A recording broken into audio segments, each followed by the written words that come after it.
All right, so this very first video I'm going to upload to our art library is going to be about tracing. And I know that sounds kind of weird, but there's oftentimes we want to use an imagery we find, but maybe we just feel not as strong in drawing realistically.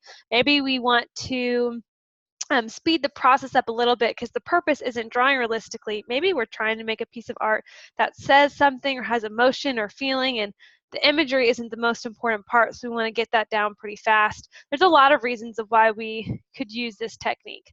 And maybe we just don't feel comfortable with getting the right proportions, and we really want to make sure we are getting them. So this is something that I like to do whenever I'm wanting some guidelines.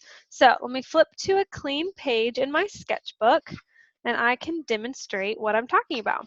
So say, for instance, I find something that I'm really drawn to, like this picture right here. All right, so here's this kind of landscape picture. There's this girl walking through the mountains.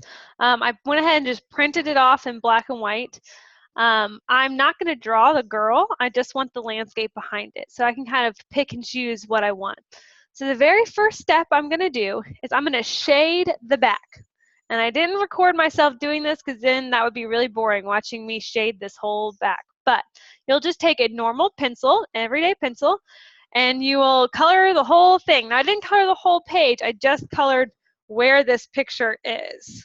Okay, so you shade the back and you have a nice clean layer of pencil lead on the back. I didn't want there to be a lot of white, so I didn't scribble big open spaces. I kind of kept it kind of close.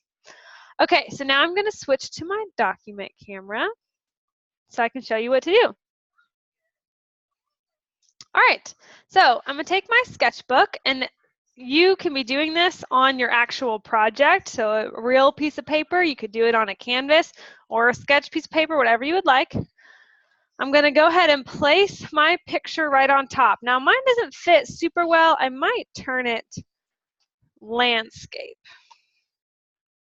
So here's my sketchbook, and I'm going to place my picture right on top. All right, so here's the paper. Here's my pencil facing down on the paper with my picture on top. Now I'm going to use a pen.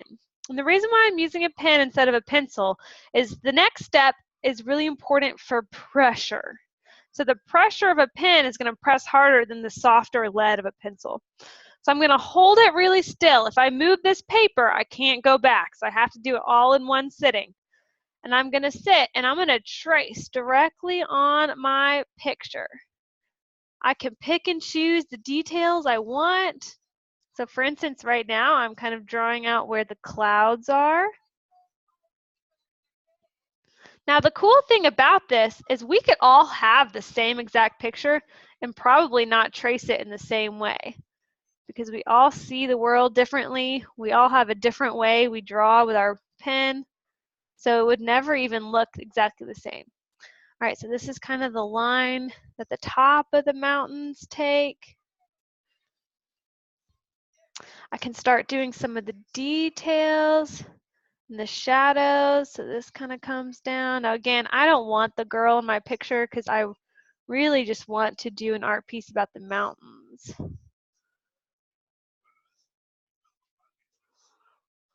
You can do this with anything. So if you wanted to do a portrait, you could print off a picture of yourself and do a self-portrait, or a family member or something like that. You can do it with basketball, with volleyball. You could do it with a field of daisies or just a single flower.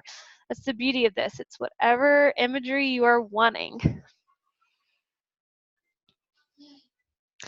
All right, so I'm going to finish out the rest of these. I'm not doing every single little detail. I'm kind of just doing the basis, but I'm making sure I'm pressing hard.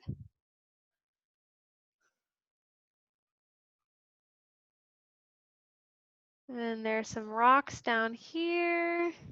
Now I want to make sure I get everything, because if I stop and I pick my paper up, I'm not going to be able to get it all lined back up the right way. I'm going to also make sure I'm looking at the values. So I want to show where like the shadows are, where some highlights are. These are going to be guidelines that I want to keep.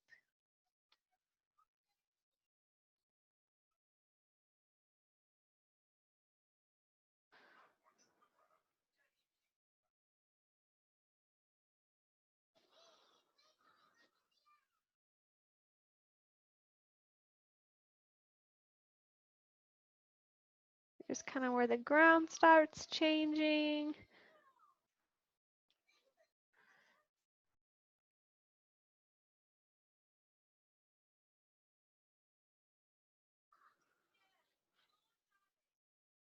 Okay, so once I have a general amount, oh, and I was going off my paper, so you didn't even see what I was doing down here. But I can lift my paper up, and you see these really light guidelines. This is where the pressure has rubbed this pencil on our page. And now I have a general gist of where I want to do my project. I can use pencil now and do some more realistic shading. I could get something and just do the outline. I can now take this wherever I want to go. I can paint it, I can color it, whatever I want. But now I have some nice guidelines that I can follow that aren't going to be too dark, so I can erase it if I want. They're not going to show up when I'm doing my art, but I'm going to be able to have better proportions, better realistic sizings, catch details I might have missed otherwise. So hopefully this will be a nice little trick you can utilize when you are working on your art pieces.